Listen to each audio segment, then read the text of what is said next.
صبح که میشه میرم دم مدرسه دخترانه،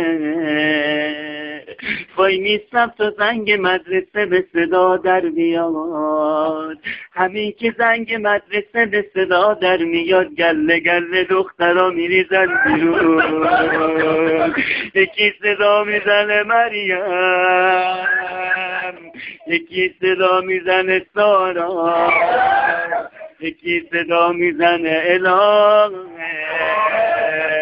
آی عاشقای مجلس همه با هم I love you I love you I love you. اون وقتی که میرم پیش مریم خانم، به هم میگه مریم خانم تو که قدر منو نمیدونی، منو دوست نداری. منم بهش میگم تو که قدر وفامو ندونستی، میشد یه رای بمونی نتونستی.